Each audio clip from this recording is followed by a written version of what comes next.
This Bigfoot report comes from a hunter on Carson Lake in the Grand Mesa, Colorado.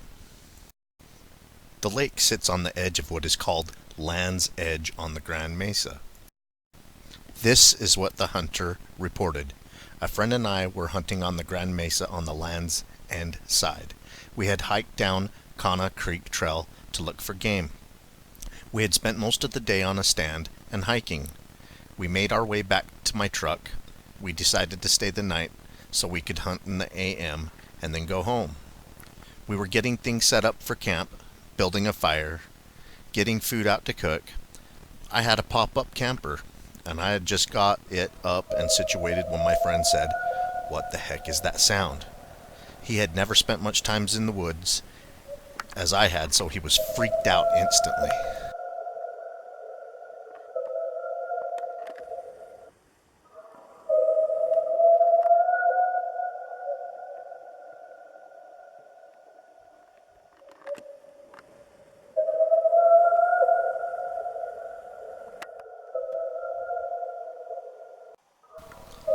I came out of the camper to see what the problem was. Then I heard it. It is the hardest thing to explain how it sounds, but here it goes. It sounded like a scream, deep in sound, very loud, and it lasted for long periods of time, with the sound going up and down in volume. It sounded angry for some reason. At first I didn't give it much thought. I had heard mountain lions scream, and that will make the hair stand up on the back of your neck. I have also heard bears, but bears do not do that sort of thing. They are quiet most of the time. As this sound went on, and pausing for short moments as if to catch its breath, my friend was really freaked out now. I said to him, "It's just a lion, or two lions, or a lion and a bear fighting across the lake." This did not calm him down much.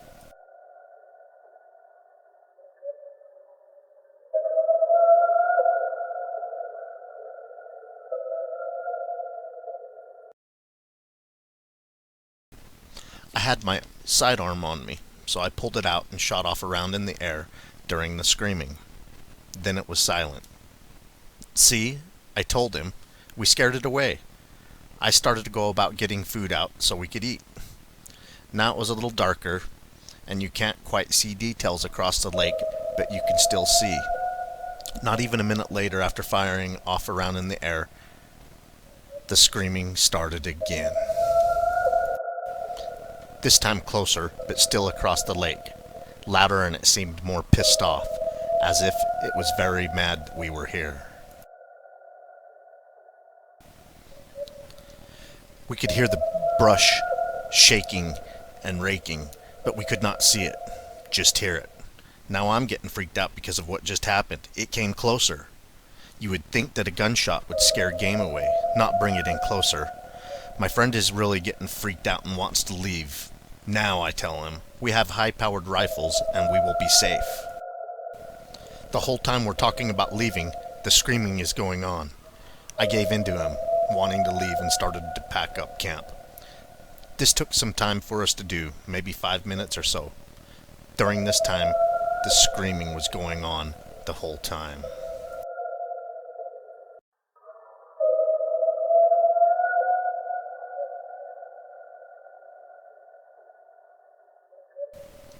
We got everything loaded up in a hurry, buttoned up the camper, and we got in and started it up and left.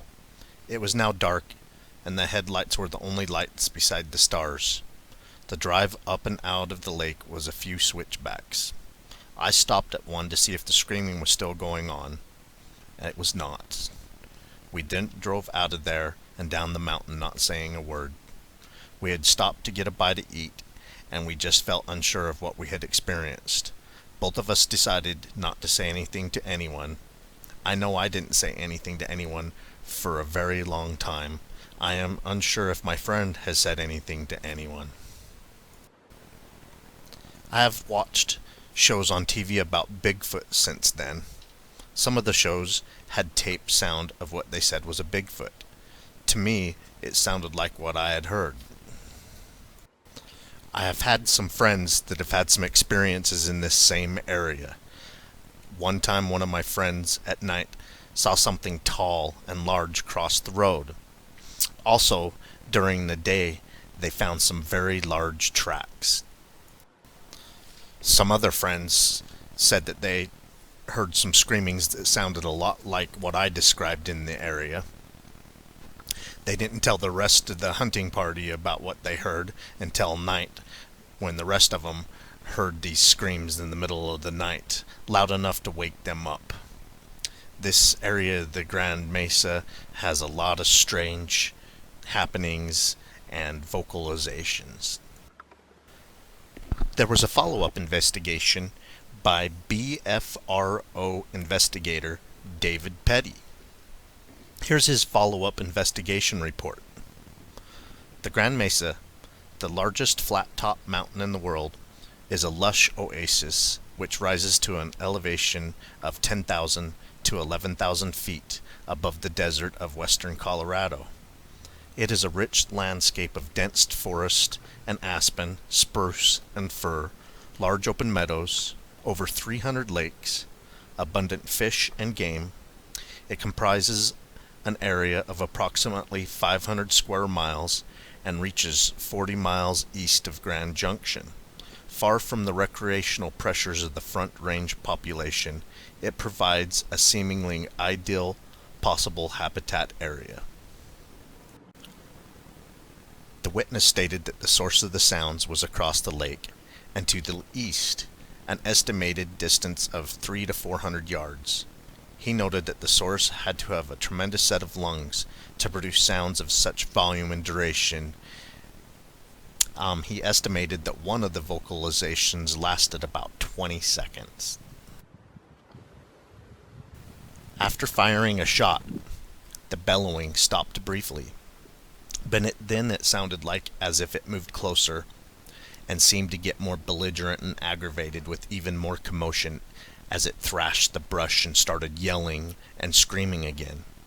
Although the witness did not admit this to his friend, he grew increasingly unnerved himself, and then considered the possibility that may be a Sasquatch for as long as it was going on. The more he deduced, more than anything else, he felt that the creature was communicating as if it did not want them to be there. Although initially hesitant to do so upon first submitting this report, the witness, Richard Stotts, gave permission to use his name and stands by his reported observations. As a lifelong hunter and fisherman, he has been out in the woods all his life, and he had never heard anything like this at any other time before or since. As a result of this incident, he has a lasting interest in this subject and continues to search for Bigfoot on his own. I hope you enjoyed this Bigfoot vocalization report. The witness didn't actually see the Bigfoot. He could hear whatever it was moving around. From the sounds and way it acted, he deduced that it was a Bigfoot. There are other Bigfoot sightings in this area, so we're going to look around and bring you some more of those Bigfoot sighting reports. I hope you enjoyed this vocalization report. Keep on watching. We're going to keep on squatching.